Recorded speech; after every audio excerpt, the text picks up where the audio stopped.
paranoia. NukesAlot gets the flank in here. Hjärnan gets taken out by Djoko. There's the equalizer as well, with Did's going to have to stand in that for ages. Giants with a perfect fight down towards this bottom side. Oh, Betsy! Man, the man of the hour steps up. It's Betsy, it's Giants, it's G2 falling to pieces in the bottom lane. They are more like Titans today. They take down G2 and Giants go 2-6. Welcome back to Berlin, where Giants are looking to pull off another upset against G2. And Foxdrop, I am joined by you today. It's Dan Foxdrop White. I'm a Medic Chamberlain. I just want to say, the guy that was casting that game. Was that me? That was a good voice. Well, it depends. Was it me or was it you? Me, obviously. Yeah, it was alright. Yeah, it was okay. It's okay. It's whatever, really. It didn't stand out or anything like that. Unlike you in crowds, that's true. I imagine. That's true. I'm pretty tall. And you with your colourful shirts, as per usual. Now, it is important that we remember Giants can shake up the standings in this game. Although they are not fighting for a playoff spot, they are fighting to knock G2 out of that top spot race. Yeah, and there's 4 teams basically in that top 1 running. Where I believe there's 3 teams tied for second, or Shaka with their victory have now pulled ahead there. So absolutely, these are games that G2's perspective, they cannot lose these games. You cannot drop games to the teams who aren't even in the playoffs when you're looking to secure that bye into the semis in Madrid. You've got to be able to take those wins where you can and when you can, and especially when you're coming into the last week of the split. I do. If I'm looking at G2, I'm pretty confident in the fact that they should win this game. As a fan, you look at Hjärnan, you look at PerkZ, you look at the performance over patch 8.15, where Hjärnan's actually really stepped up on these AD carries, played the Varus last week and had an incredibly good performance. An infinite KDA nonetheless. That is definitely impressive. Yes, and as the meta is shifting more towards, I would argue, bot lane focus, especially with those AD carries. Patch 8.15 is what we're playing on right now, but even patch 8.16, the one that's on live, they will be playing at home. Definitely AD carry meta right there. And so to have your bot laner be a standout performer is a very good trend going into playoffs. And there was a big worry for Hjärnan because we'd seen him play things like the Heimerdinger incredibly well. We'd seen him play those mages in the bottom lane, but AD carries had not been his forte. So if you're a G2 fan, you're pretty bolstered by their performance last week. And looking into this week, you should be pretty happy as well. The question does remain, though. Can they take down Giants? Because last time, Giants played a very aggressive early game comp. They took skirmishes where they can. They got the rumble, and they were just able to roll through G2. Yeah, and Giants are not too far from their miracle run, or what we were considering could be their miracle run. Absolutely not a slouch as far as teams not making the playoffs go. Really, really, definitely a contender to take a game out of the team. Absolutely not a slouch. That's exactly what they are. There are no slouches. They're a proper solid team. That they are. They're going to ban out the Varus to kick us off in this pick and ban. G2 going to get rid of the Talia to start off their rotations. And you expect to see normal bans here. Nocturne, Aatrox, Zoe are all picks that both of these teams can utilize. Absolutely. And I love Blanc ban there is a bit surprising, but PerkZ has had some standout performances. PerkZ obviously being G2's kind of superstar player. And he is a pretty scary guy. He even stole Baron, I believe, on that LeBlanc pick. Against H2K, one of the reasons that G2 are still in that fight for first place. You know, what I was saying had a certain amount of oomph to it until you added that part in, and I think it sounds a bit less impressive when you say I was against H2K. But it was still a good steal. Like, it was that last guy remaining in the fight. He was absolutely just yeah, it was impressive. But either way, going on to the draft here, Carly being banned is not surprising, but I would say disappointing because I think she's a fun champion to watch, especially in the hands of PerkZ if G2 were to have gotten her, which they won't, but either way. Just going to be a Ryze first pick. This is an interesting one as well in the current meta where you're having more of these games going a bit later here and more of like an old meta, so to speak, that we were seeing more in the spring split. Ryze is a very safe laner. And we talked about utility AD carries for Hjärnan. The Varus and the Ashe are the two key utility AD carries. He gets his hands on the Ashe, but Wadid back on Tahm Kench duty. He can go just save his teammate in the bottom lane. And once again, G2 have that safe bottom lane they need. Yep, and Ashe's vulnerabilities not having much escape. In fact, having 0 escape, 0 mobility, having a Tahm Kench will help. One of the most popular AD carries in the LCK right now. In their playoffs, she's seeing a huge amount of play. So no surprise, it fits G2, and just as a pick itself, it's very good. And Steeelback getting his signature Ezreal. Now, Steeelback is a player who, towards the beginning of this split, we had a bit of question marks around him because he wasn't performing 100%, but his recent form has really been, honestly, phenomenal. He's been absolutely solid, and it's come off the back of his picks on Ez and on Lucian. So the fact that this has been locked in right here should be absolutely zero surprise, and also a good omen if you're a Giants fan. You can say it's a good omen, but then he's 7-2 on it. 7 games, won 2 of them across the course of the split. So it's like a. Well, I'm saying omen of recent sorts. form. I'm saying recent form. Okay, let me have a look at his. Oh no, yeah, he's won his last 2 Ezreal games. Well, there you go. One was against Misfits and one was against Roccat. So good omen for Giants indeed. Sejuani is the final pick for G2 in this first rotation. That will go to Jankos, and now we're going to rattle through that second rotation of bans. It's Trundle, Kindred taken away by G2, and Yasuo and Camille removed by Giants. A lot of focus on the jungle pool here, which for me, I'm expecting Djoko now to pick up the Gragas. That is probably, as far as just tier list goes, kind of like the next best jungler here, but also something that Djoko has played a fair amount of, often opting into the Runic Echoes Gragas as opposed to the full tank Gragas, which I personally like to see. We've even seen legit full AP Gragas in professional play. It was played in LCK as well. I believe Spirit played it, and I was hoping to see it last game, or maybe it was the first game when Xerxes played, but sadly it did not happen. And a hover here of Zoe, which would be, maybe the Olaf. All right, nice. Okay, so that's not going to be the Gragas in the old Jangle. We're going to see the Olaf instead. Is it going to be Olaf jungle? Because there's always a possibility of Olaf top. I know it's something we haven't seen a lot this split, so I do expect it more likely to be in the jungle. And I was just looking to make sure that Djoko hadn't already played it, which he hasn't this split. But there's always that possibility you can flex things around. Yes, I mean, that pick pretty much confirms and answers your question there, Medic Mate. It is going to be Olaf jungle, and it does have the benefit of being a very strong early game jungler. It's really good at these early game skirmishes, having that pressure in the early game to get your team ahead, especially when the team like Giants has scaling mid and scaling bots. If you can have a jungler that can just put out a bit more pressure on those lanes to keep them ahead a little bit, and also if you want to play around your top side as well, Gnar, generally speaking, tends to push in as a laner so you can protect him. And I think it's quite important that as Djoko in general, you are able to keep Jankos down, because for me, Jankos has been a point of weakness for G2. I think he's been a bit shaky. I would honestly say all summer split, I think, especially when G2 were on their downward trend and funneling stops and stuff. I think Jankos has been an exploitable weak link. Obviously, when you're playing Sejuani, there's little room for error in that sense, but having the Olaf pick will allow you to, if you wish, exploit the enemy jungler. So Giants looking for the early skirmishes, looking to beat G2 the same way they did last time, with those fights, with those big clusters as we get towards the mid-game. G2, on the other hand, much more pick-orientated. Zoe and Ashe already leads you towards pick, and then the Sejuani to follow up, and the Cho'Gath as well. Yeah, that's basically, plus you have the Tahm Kench ulti, right, to move around the map. Yeah, absolutely, like you say. Massive pick-orientated comp here coming out of G2. So they won't be looking necessarily to go for those full-out skirmishes. If they can just honestly keep...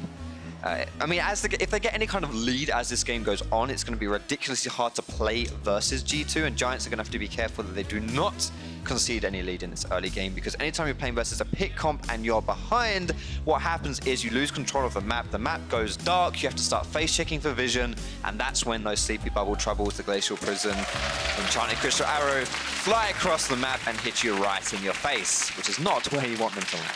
All about the vision control for Giants. They can play spoiler here for G2, our former finalists, fighting for one of those top 2 spots, fighting for a position in Madrid. Because remember, if you get top 2, you get semi-finals, and that means you are going to Madrid. Maybe in the 3rd, 4th match, maybe in that final as well. And G2 themselves actually have a lot to prove, because they came into this year as the former 4-time champions, though, the 4-peat. And then they kind of struggled a little bit against Fnatic in the finals. They went 0-3. Reckless got the double pentakill. And since then, G2 haven't really looked like that team that dominates Europe. And we thought at the beginning of this split that they were on track to be that team again, because they were undefeated for a pretty long time. Going into Rift Rivals, they were undefeated. I believe they dropped 1 game at Rift Rivals. Yep, against Echo Fox. There you go. And since then, they've gone 5-5. Yeah, and that's when, you know, we have started having the question marks, and it is the worst time for these guys to have. I mean, it's mediocre, we'll put it that way. I won't want to say it's like downward trend. It's literally a 500 score, but it's not really what we're expecting out of G2. Just want them to do a little bit better, and they'll be trying to do that in this game. Early on, Giants went for a tiny invade, but nothing really going to happen there. Betsy We'll trade into PerkZ as well in the mid lane. Pretty stalwart member of the Giants roster. Betsy and Djoko have actually been two of the players that, if I were to highlight key players on Giants, I would look to them. Djoko for his early skirmishing, and Betsy he's been consistently good in this mid lane. I think that's very fair to say. Betsy, to me, reminds me a bit more... he's a similar player to Exile from Unicorns of Love, except he doesn't die all the time. Yeah. No offense to Exile. I mean, But Exile does die all the time. But I think Betsy, absolutely, if you put a bit of responsibility on his backs, he really can. He will reward you for that. And Djoko's early game jungling has actually been really good. For a team that is sitting at 5-11, Djoko's early game performances, the way he passes and the pressure he applies onto the enemy team in that early game, it is very impressive. And the fact that he's playing this Olaf pick, who clears the jungle very quickly, is very good in these 1v1 skirmishes because he can spam the undertow. It's a good pick for Djoko to do Djoko things. Both junglers were spotted here, so they're going to end up trading red buffs. And on the other side of Summoner's Rift to Djoko is Jankos. And we talked about how he wants to get through this early game. He needs to be effective on the map. And when he is playing well for his team, he gets his team ahead. You can see when they win, he has higher jungle proximity, he has more kills and assists at 15 minutes. He's got a higher gold difference at 15 minutes as well. There's almost a 1.3 thousand gold difference between when G2 win and when G2 lose. So you do have to look at Jankos for a little bit more consistency on this G2 line. Consistency is a really good word to use for Jankos. I think the thing is with him, we have such high expectations of this guy because arguably he's been the best jungler in Europe for maybe 2 years now. And coming onto G2, it was almost like they were forming this kind of super team. And to be honest, that's a bit of a cursed word in EU. Yeah. Super teams and EU don't tend to mix. You don't have to... It started off with, was it Elements, I believe it was, or Alliance? Yeah, that didn't go down too well. And Jankos and PerkZ, arguably, you're bringing the best mid laner, pairing him with the best jungler. And to be honest, it's just not looked as good as it really should have looked. And with the meta going a bit more how it has been in the past, with those AD carries in the bot lane, games going on a bit later, I think now we could see a return to form from Jankos. That's definitely what G2 fans are hoping to see. Jankos ganking the top lane here was on a Ghost Poro, so was spotted out. Trade in the mid lane as well. The Drowsy down on Betsy, but PerkZ now needs to get away from this. Fight still happening on the top side. The stun combo is enough, and G2 get first blood. Huge CC coming out of G2 there, which even though Ruin blows his flash, is not enough to save him. And this is a good omen if you are a G2 fan, because you don't necessarily have the stronger early game. This gank, that the first blood really should not have gone over to G2 when we talk about the team compositions. Djoko does get a gank in the mid lane. That flash is down. So even though the kill isn't in the pocket of Giants right now, there's always that potential for a return play. Let's take a look at what happened in that top lane. Very simply, Jankos just walks up into this lane. Oh, that's crucial right there. Ruin actually blew his little Goomba Stomp hop on the Rupture. That sucks, because that is your escape. And when you get that interrupted, that's really well played by Wunder there. But also a bit of disrespect coming through from Ruin. Yeah, Ruin is very well known for his Gnar play. Played it a lot last split as well. So surprised to see him make that mistake, but credit to Wunder. In Spring Split, we talked about him as a possible MVP, definitely the best top laner in Europe. So this super team that G2 have developed isn't all about Jankos and PerkZ, also has an incredibly strong top laner. What I love about Wunder as well is that he came from Splice before, and I don't really think when he was on Splice that anyone considered him as one of the best tops. I think he's a player who has developed extremely well playing under G2 and is now arguably the best top in Europe. Which he was not before. Yeah, I totally agree with you. I think being on G2 has opened him up a little bit more. Maybe we saw G2 put a bit more focus up towards that top side, where Splice didn't used to do that as much. So just a little bit more time spent around Wunder has definitely unleashed his full potential. We got 6 minutes into the game. It's still a very even game, even though that first blood's gone down. So I want to see where Giants are actually getting some of their gold from. If you look down towards the bottom lane, a bit it's coming from there. Trade from Ruin in the top lane, but Wunder should be able to walk away from this one. A bit of a CS lead down towards that top lane. Djoko's on the hunt. Predator. Ruin's just chasing in. Good Rupture, but Djoko will start tanking up now, and Wunder's dead. No way for him to get away. Djoko! Oh, oh no. What did he die to there? Looked like he was going to survive. Maybe a final minion also attack came in. That's... Man, you just get caught in indecisiveness there, excuse me. It's not like I'm English or anything. And he didn't want to blow his flash. He didn't want to. You saw him holding on to it. It was like, no, don't make me blow the summoner. I can do it. And then he's dead. Bless him. It was extremely close, though. But a good punish from Giants to notice that Wunder used that flash in the setup to the gank previously, where he got the first blood. Let's see it again. So Ruin hits the level 6 before Wunder, and that's crucial because it means he can go all in on this fight, on this trade. That drops Wunder down to really low health, enabling Djoko to then go for this dive. But at that point, that's when you should flash. Before that third tower hit potentially is coming through onto you. Yep. But again, I think he's so close to getting outside tower range, he's like, no, I don't need to flash, and then doesn't, it'll just, it happens so fast, but he does go down in the end. That's the moment your top laner in solo queue just question mark pings. Yeah. Oh, come on. And yeah, 2-1 on Wunder now. He's in a pretty strong spot. That CS discrepancy I talked about in bot lane is relatively even now, although it is pushing towards Steeelback, so he'll be able to get a little bit further ahead on the Ezreal perks. Very much struggling in the mid lane, though. Remember, hasn't got the flash, has portal jump, but is he going to be able to get away from a Ragnarocking Olaf? No, he's not. That's one down, and Jankos can do nothing about it. The arrow comes in. The utility AD carry Hjärnan catches Djoko, and now here comes the chase. Hjärnan and Tahm Kench coming up with Wadid there as well, but Djoko almost falls. He turns it back around. Jankos, flash, prison, cleanse from Betsy, but Hjärnan and Wadid are here. Finally, the realm whoop to get him away. Betsy will live to fight another day. Oh, my lordy, that was a ridiculous fight in the mid lane. I think, I don't want to say, I'm kind of speechless. Jankos leveled up his ultimate ridiculously fast there to try and save himself, and it works. But a great roam from G2, and that snipe from downtown from Hjärnan as well. That's why you pick that Ashe pick. You fire the arrow into the mid lane, a cheeky little return kill there as well. And it all starts, though, with actually a really good play by Giants. Betsy's playing so far under PerkZ's tower. Look at how he chunks him here, legit right under the tower. And this sets it up so easily for Djoko. A bit of hesitation here, honestly, makes this play go a little bit less clean than it should do, because it gives time for Jankos to get in, it gives time for G2's bot lane to also roam up and do their thing. But just a really good snipe. There's not really much more to say about that one. And then it's just so close. It's so close here. It really was a game of inches right there. And Betsy also surviving on 0 health. It was, I mean, that was exciting.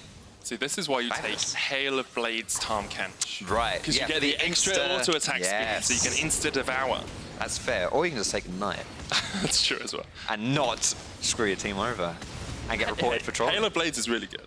Yeah, it actually is. Especially since on 8.16, the Devour is better on the opposition than it is on teammates. So you might as well get it up as often as possible. But it is until Spellbook 4 we did this game, so not going to see that exciting summoner at all. Still, pretty even game coming into the 10-minute mark here, Foxdrop. Yes, we are. What do you want to talk about? Because I've talked a lot about what I want to talk about. Does it have to be League of Legends related? No, we can talk about whatever we want. What else would I want to talk They about? can't mute us, come on. Well, I think it actually is in their power. That's true, actually. But you know what? I will talk about League of Legends, as I've been humbly invited here to do just that. I've got to earn my paycheck at the end of the day, or they won't feed me. Although I've already eaten, so that's not really a problem. You're fine. But no, for me, what I am looking at this game, Mr. Medic, Dr. Medic, if I will. Okay. Is I want to see what I'm always looking at PerkZ specifically, just as a player. Whenever he's on G2, well, which is all the time, but whenever he is playing, he's always a player that makes games exciting, because you look at him and he has the skill set and the capabilities to absolutely pop off on games. But then when you put him on a playmaker like the Zoe, it's really exciting to watch. But we're going to find the bot lane here. Yeah, Nuke's not in the best of positions. Glacial Fisher comes out as well. Jankos there. The prison connects from long range, and that's one. Djoko now comes in, trying to turn on to Hjärnan and Wadid, but the Abyssal Voyage will get them to safety. Is Jankos going to be able to get out of this difficult spot? I don't think so. Kill will be given across to Betsy, who gets it in the end. Double buffs as well for Betsy, and this should be the Dragon if Giants want to go for this one. They could go for Tower as well. Yeah, he looks like he might be trying to scout out, see if there's anything going there. I mean, if you go for the Dragon here, it's kind of an investment into the future. If you go for the Tower, that's obviously something right now, which, you know, that's, yeah, you may as well get the same thing that you can get right now. And getting that first blood tower, they may try and go for both. Be a bit greedy, honestly, but they may try and go for it. And first blood tower in the pockets of Giants, we have seen when they win, it's off of good early games. A lot of times when these teams who aren't quite in the playoffs, when they find success, Giants being one of these teams, it's when they have these solid early games and they're able to snowball off of that. But when they don't find success, it's because and their weakness as a team lies in their strategy. Well, what happens when they actually have a really bad early game? And that gets exploited, and then they fall down in the standings.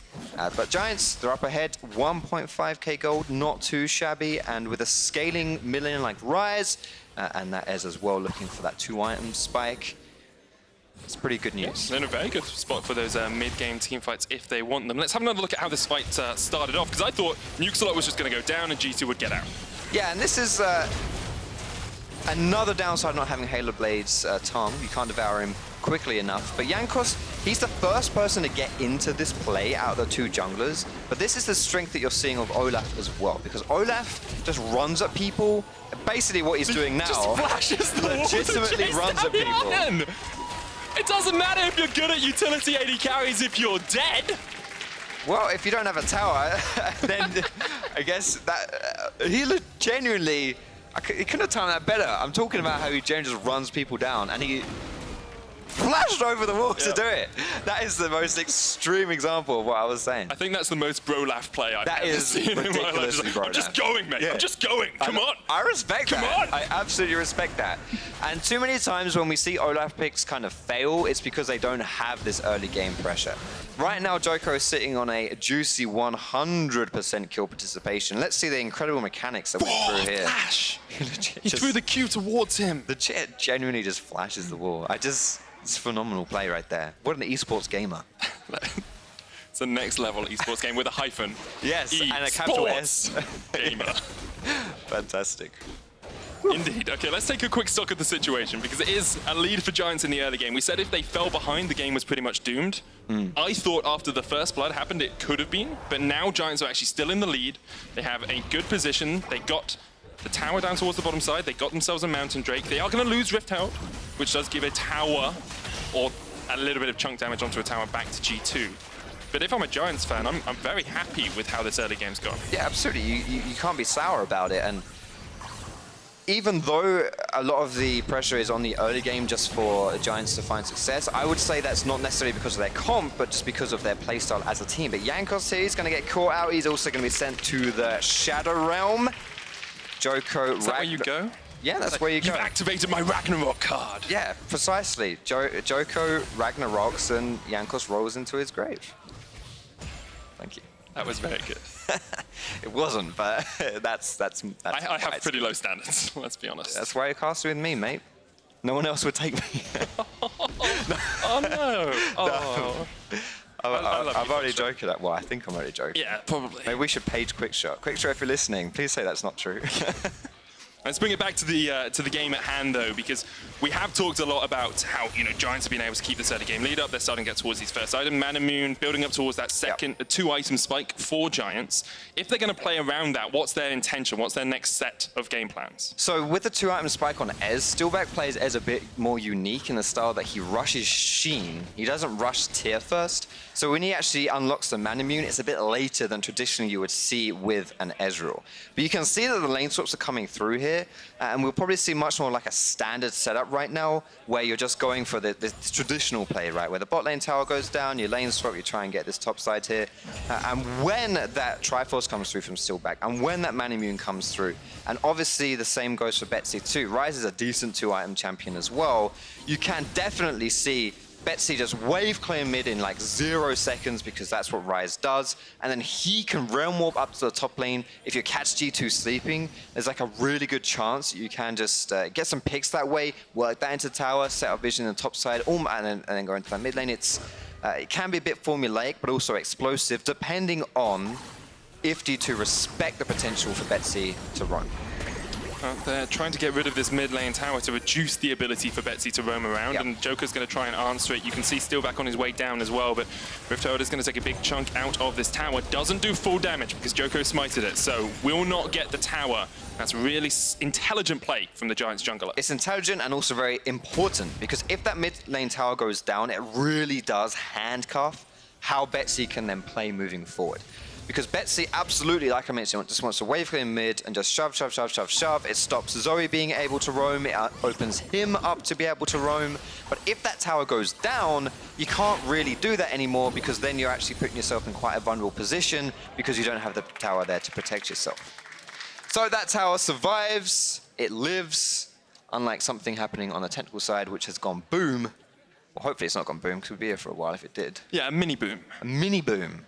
I'm sure we'll be able to fix it pretty quickly. But we focused a lot on Giants, and I do want to bring attention back to the fact that G2, like, for the last few weeks, I've been slowly seeding this discussion. I've been seeding this narrative, is the technical word we use, which is G2 actually still one of the best teams in Europe?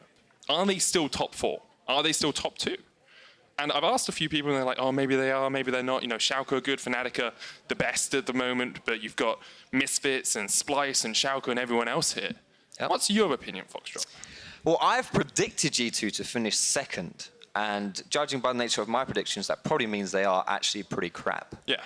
As I've seen your predictions. Yes. So the reason why I think they would be in that top 2 is because I think the meta is going to go to a spot where it favors them again. I think the funnel meta, they thrived in that, and then when funnel died, G2 really did seem to struggle. But I actually think a lot of that came down to how they were deciding to play the bot lane and how Jankos was deciding to play as well. And I think the meta now is definitely reverting, if you can say, a bit more back to how we saw in that spring split, a bit more how we're used to seeing League of Legends being played in general, when you're having more tanky top laners being picked, tanky junglers as well, there's AD carries in the bot lane, scaling the games out a little bit more. And I think that actually plays into G2's strengths a lot more. So I think that with the meta shift being how it is, and the other teams who they're battling in that top 2 spot for, because I think they're not better than Fnatic, but I think anyone's better than Fnatic. You know, you got Misfits, you got Schalke, like you mentioned as well. I don't think I think Misfits have problems, and I don't think they're going to fix them in time for playoffs. Yeah. Maybe during playoffs, but I think I don't think they're a top 2 team right now. And Schalke, there's just a little sign that I don't think rolls with me. You know? See, I agree with that. It hasn't been amazing. Wunder's going to try and start the fight here in the mid lane as we get back onto the game. Cleanse and flash from Betsy. Glacial Prism misses. Jankos there. Wadid jumps across the wall, but he hasn't got the Halo blade, so he can't get enough damage down. Eventually, Betsy will fall. Wadid's the one to get it. And G2 find a pick in the mid lane. Not only will Betsy fall, but this should be that mid tower as well, which was chunked down previously by the Rift Herald. And if you can open that mid lane down, like I mentioned, it really does stall out Giants' ability to roam and hinder them heavily. PerkZ and Jankos are working into that mid lane here.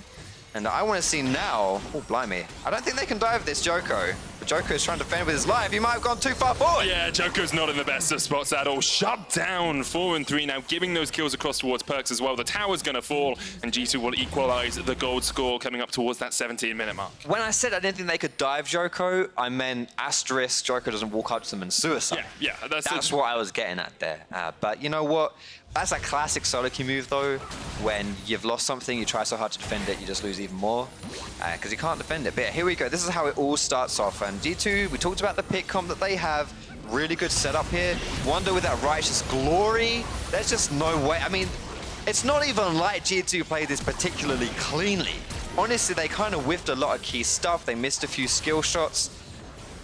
But they still just get the kill because there's too much to throw, everything and the kitchen sink. And here comes Wunder for a turn gank. Yeah, once again, fighting it towards this mid lane, just trying to keep PerkZ's lane in the best spot possible. Get that consistent carry ahead for your team. I mean, Wunder got a big advantage with those couple of kills early on, has that Righteous Glory, has the Ninja Tabi on him as well. There's a lot of physical damage coming out from Giants, so Ninja Tabi, a very good pick for him. And this is also, talking about good picks, why Ashe is a decent pick into the meta right now, because you can kind of leave her alone a little bit.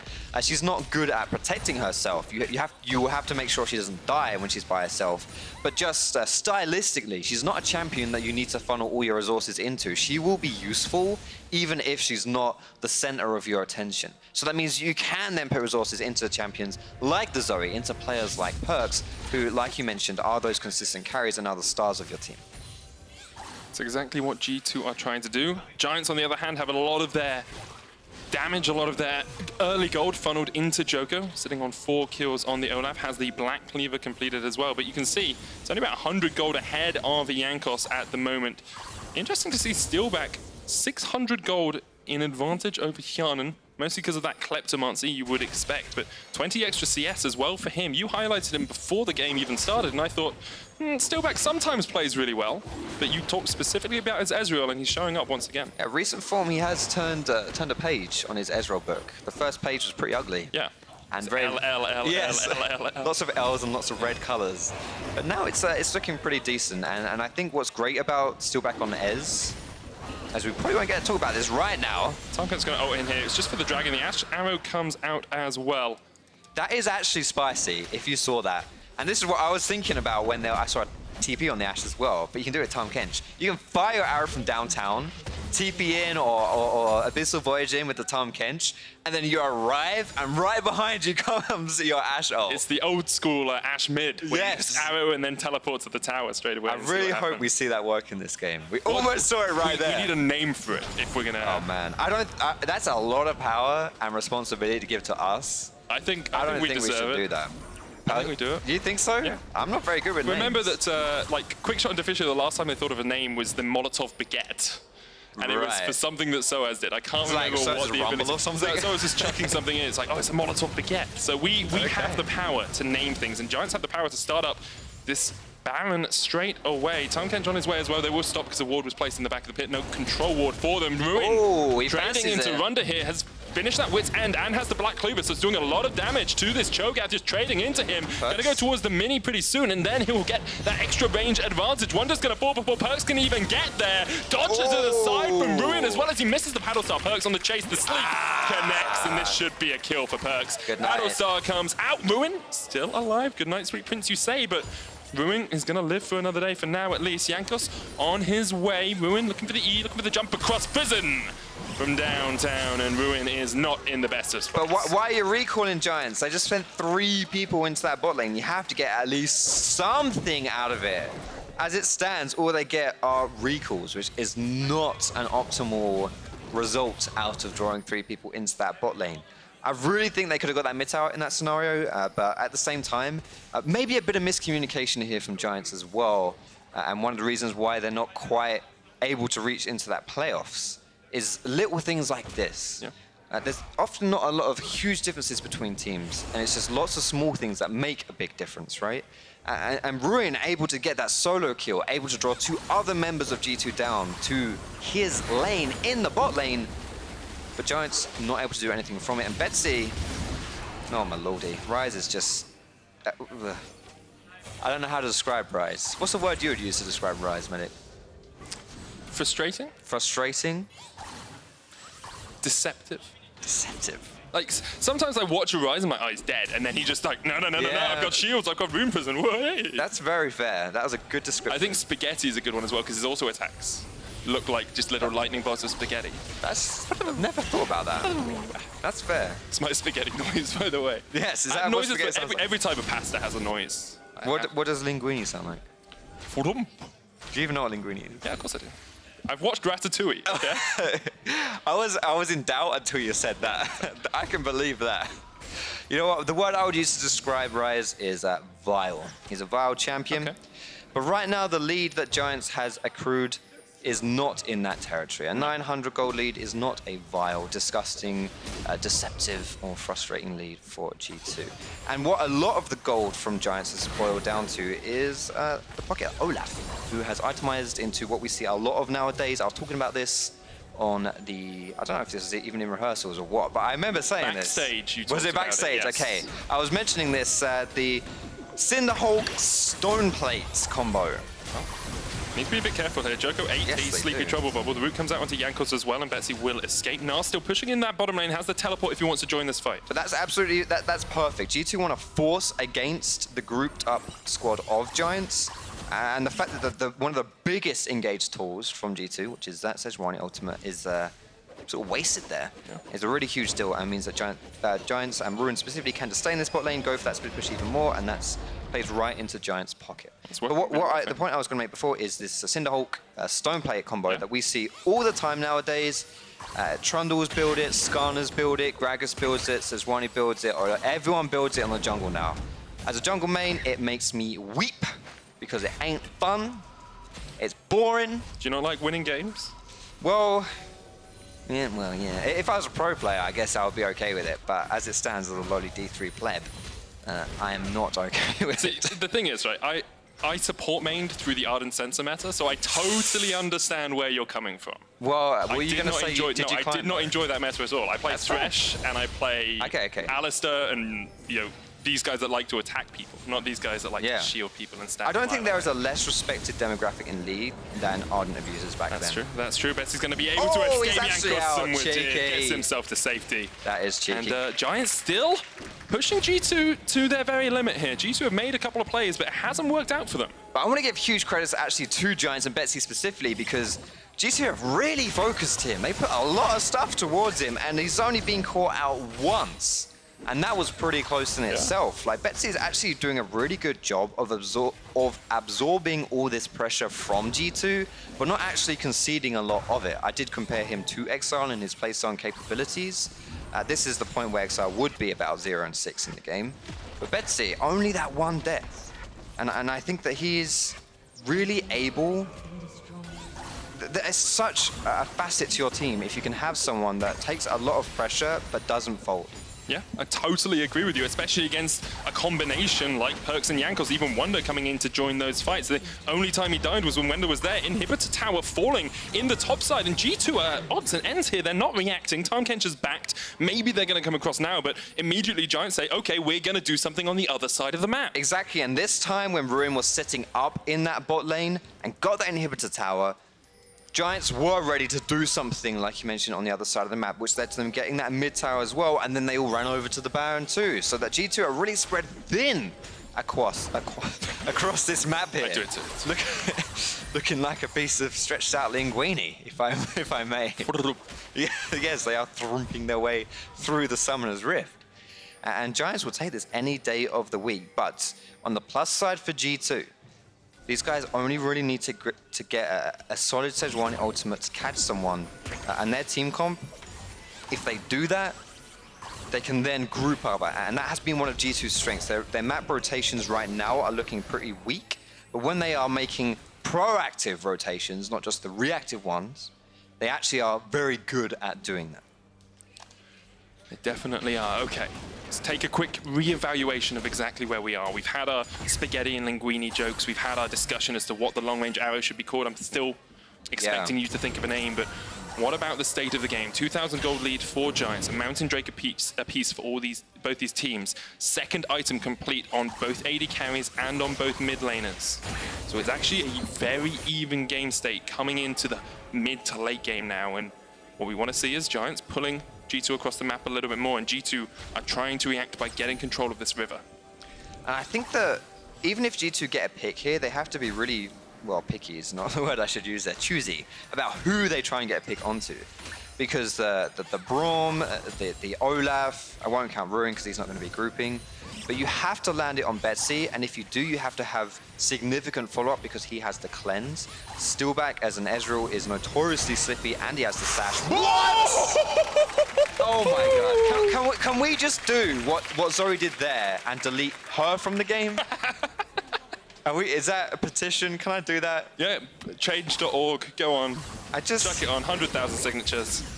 We're just trying to play League of Legends. We're trying to play a macro game, we're trying to use our brains, and then that abomination springs itself up. You just have to dodge the Q. Should have pink warded the sleepy bubble. That was the problem. That was the problem. G2 going to set up around the Baron, and now that they see their opportunity, they find the pick they need. NukesAlot does get nuked to about half HP as well. Gnar still pushing in that side lane, but G2 who started the Baron, they have the Cho'Gath, easy secure for them. Djoko, once again, it's your time to step up. You have to do it now. If you're ever going to do it, the Realm Walk comes in to get vision. Djoko down to half. PerkZ still standing off towards the side. The Baron down to 2,000. Djoko's going in, looking for the steal. Can't get the smite because Cho'Gath secures it. Gnar going for the inhibitor, but already NukesAlot is down, and Giants need to run for the hills here. They need to get away.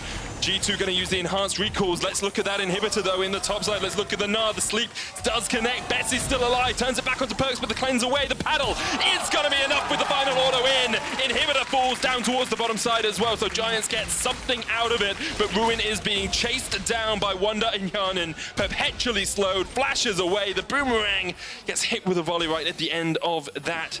Still going to be able to get away. Boomerang, rupture, Ruin! Goomba stomps his way to safety, but the rest of G2 are pushing in that middle lane. And this should be another inhibitor as well for G2.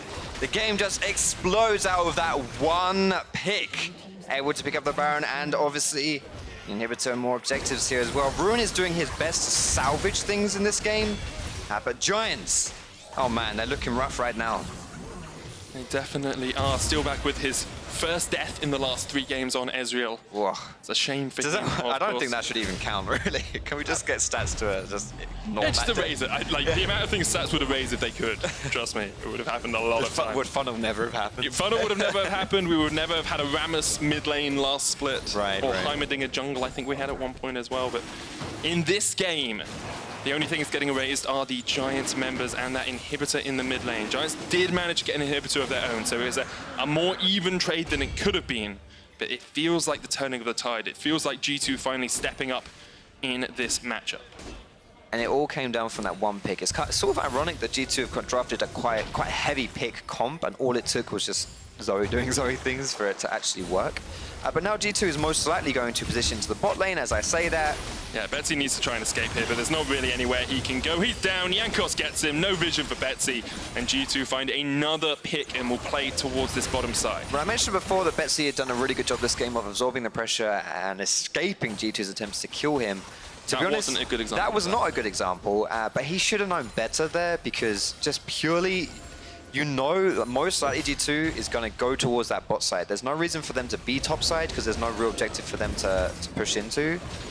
And by pushing bot, you also achieve not only a push, you know what?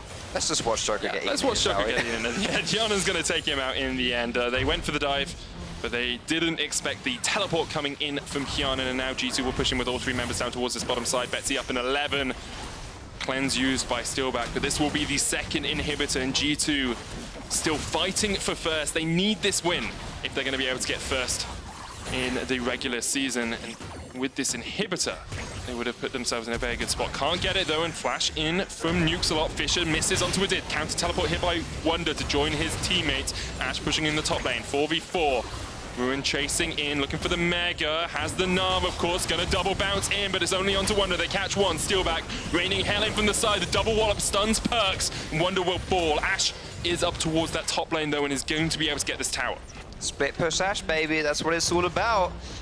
And G2 could afford to send Ashe into that top lane to defend Wunder because Betsy was dead. So G2 did not need that huge amount of manpower to push in the bot side when Giants send 2 top and 1 is in that Shadow Realm. But like I was mentioning before, this opens up just one more lane now for G2 to really siege down, which is that top lane. And before, and why I was critical of Betsy's death, is because if you don't have the Baron up on the top side, you know that G2 is most likely going to posture into the bot side instead, culminating to this play. An instant cleanse from Wadid stops him from being slowed down here. But Giants are actually pretty strong in this scenario if you can just get Ruin auto-attacking people. Yeah. So he has that build where he's got the cleaver into the wit's end. Even the tanky members of G2 actually aren't that tanky versus a mini Gnar who's itemized the way that Ruin has built. So he has a lot of damage, and yeah, you can see what happens there. And I'm probably just going to give up on my point about why G2 should have gone bot, because that every time I mention it, something happens. Well, but they did go bot in the end. They did. And they didn't get the inhibitor, but they got close. No. They got 8,000 gold off that Baron, so maybe you should say this point, because maybe it'll actually go through if someone else says it. I just think G2 should go bot at the moment. There's a bot lane inhibitor down for them. If they push into that inhibitor push, it can work out really well. Exactly. So if they get this inhibitor down in the bottom lane, You're in such a good position. protecting and attacking. Indeed. Not only do you protect, but you attack. Most importantly, he... I don't know. I don't know. Okay. I was hoping that you'd come up with something, and it would sound like we had pre-planned. We're 30 minutes into the game, I still don't know what to call Ashe. I don't know. Nor do I. You should not have high expectations. I think it's like the Samurai Sniper, because it's G2. but it doesn't get the teleport in there either. Yeah. It needs to be more Ashe, you know. Ashe's not. Yeah, I don't know. Big flank coming in here from G2 as they push forward this inhibitor. Sleep did land onto Betsy. G2 continue to force in. Great Glacial Fissure, but the prison lands onto SirNukesAlot. Jump in from Ruin. The Gnar, 3 members, but Hjärnan is still alive and he can do work on these AD carries. 1 down. The Sleep lands as well, but Djoko will be unstoppable for the moment. G2 could try and push in here, or they could reset. They do have super minions pushing in mid and that bottom lane now. And G2 took a while to get the advantage in this game, but once they got it, absolutely, they just run away with this game, and Steeelback is having some kind of really horrific flashbacks. It's not fun playing against PerkZ when he is hitting these bubbles. Once again, another one connects. Everyone just hitting its mark. Another guy dies, and Giants are forced back. G2, after a slow start, are looking to keep fighting for that top spot. They're not done yet. They keep forcing back onto Steeelback. He's done for. Hjärnan just 2v1ing. They're on the fountain. He's still killing them. Who cares what patch it is? G2 still fighting for the top spot here in the EU LCS. What a performance out of G2's mid and bot lane that game. You mentioned Hjärnan stepping up, and if G2 want to revert their fortunes that they've had in that summer split recently, they're moving into a meta where the AD carry is important, and Hjärnan stepping up, perfect time to do so. And PerkZ, mate, I mean, you can ban how many champions you want away from him, but you cannot ban PerkZ himself. Just does as he pleases. Like, after a slowish start, I was a little bit worried, but then you remember, oh, they've got Zoe and an Ashe, so if they ever land anything, that person's pretty dead. I was a bit worried that they wouldn't have enough damage in their team comp to really get through the Giants squad there. I always worry about amount of damage when you've got a Zoe. But she just doesn't do enough damage for me. I mean, in more of the extended, consistent fights, medic. You know what I'm saying? But yeah, I mean, as you were saying, Zoe just, I don't even know what happened there. The whole game really just pivoted off of that one thing, and that was credit to PerkZ on the Zoe to find that window, because it was a slim window. I mean, it's like when you're hot and you're still gaming and it's late at night, so it's dark. So you open the window, but you don't want the moths going through, so you just creepy little sneaky deaky, just a tiny little window.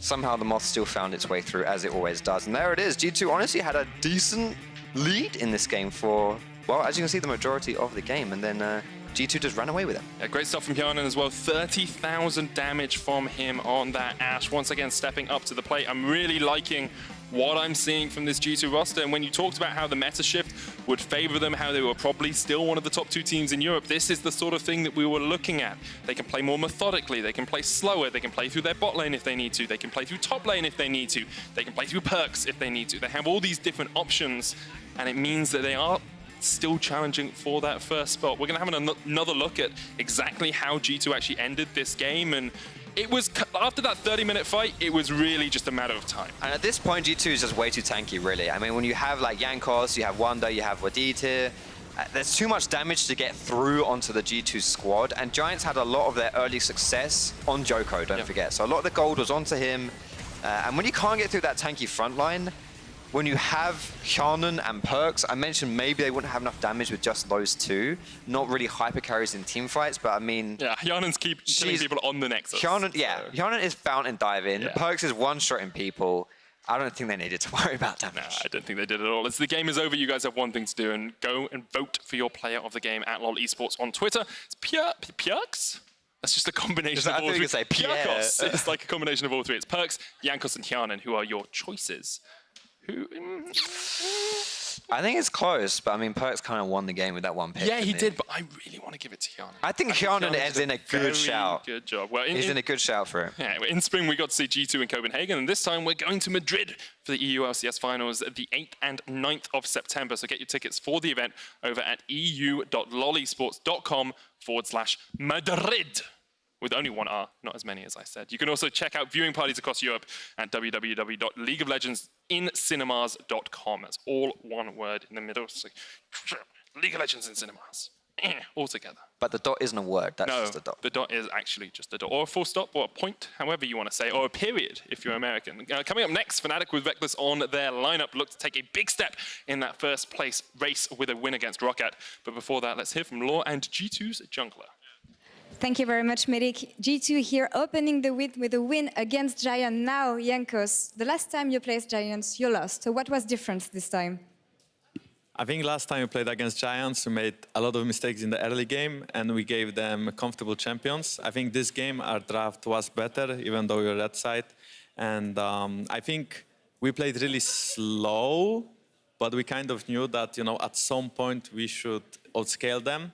But luckily, Luka didn't give us a chance, and he just kind of won the game with the pick mid lane. Why do you think you guys play so slow per se at the moment? Are you lacking confidence, something? No, I mean, I think their champions were getting really hard outscaled at some point, and they couldn't really win fights against us.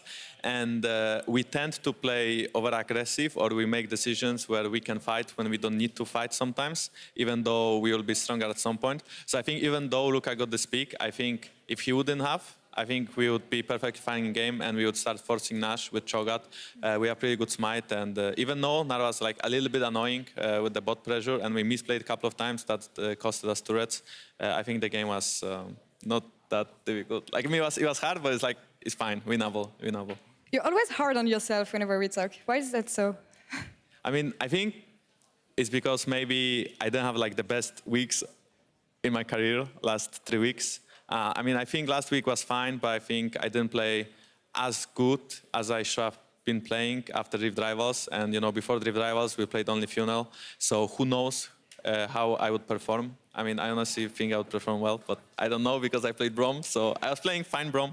And now I think, I'm getting back in shape, and I think I'm excited to play well again. And there are 3 games where, not the best games, but, not the worst games. I just played the game, and, we have one more or maybe a couple of more matches tomorrow, since we have some possible tiebreakers. So I'm very excited to face Vitality and play against Kikis, my Polish bro. About this game, it will be the last of the regular season outside tiebreakers, potential tiebreakers. What do you think of your matchup against Vitality? Will you be able to take it? I think Vitality is for sure one of the best early game teams right now. But I think if they don't have the early game, even with Kikis, they don't play that good. They're not here. You can Okay. So even with Kikis, they are not playing, that good when it comes to macro and how they can play the game after mid-late game. I also think Schalke is really strong, and Vitality did struggle against Schalke. But I think we can beat Vitality for sure, even though it's going to be a tough game. Well, I wish you good luck on this one, and that's the story for another day. But for the moment, we're going to take a short break. But when we come back, it's going to be Roccat versus Fnatic. Don't go anywhere. Everyone's just chasing in. Good rupture, but Djoko will start tanking up now, and Wunder's dead. No way for him to get away. Djoko! What? Just runs at people. Basically what he's doing now. Just flashes the wall to legitimately chase runs down at people. Hjärnan. It doesn't matter if you're good at utility AD carries if you're dead. Cleanse and flash from Betsy. Glacial Prism misses. Jankos there. Wadid jumps across the wall, but he hasn't got the Halo blade, so he can't get enough damage down. Eventually, Betsy will fall. Steeelback as an Ezreal is notoriously slippy, and he has the slash. What? Oh my god. 2,000 Jokers going in, looking for the steal. Can't get the smite because Cho'Gath secures it. Gnar going for the inhibitor, but already NukesAlot is down, and Giants need to run for the hills here. They need to get away. Who cares what patch it is? G2 still fighting for the top spot here in the EU LCS.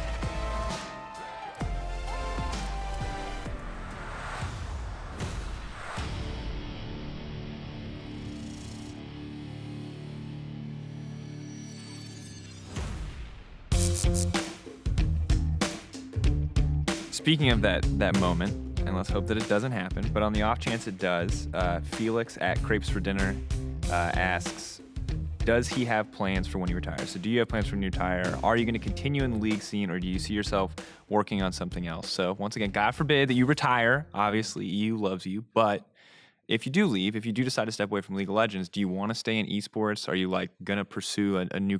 Are you secretly a baker like Soaz? Maybe you have some other talent that you've been waiting. A musician? Are you a rap god? What else is out there for you in the world? Not really anything, I would say.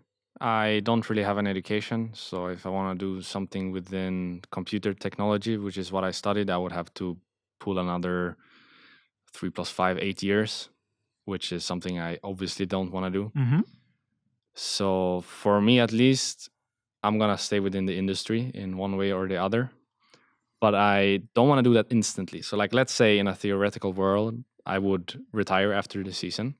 I don't think next season I would already be there as a coach or a caster or whatever would fit me within the industry.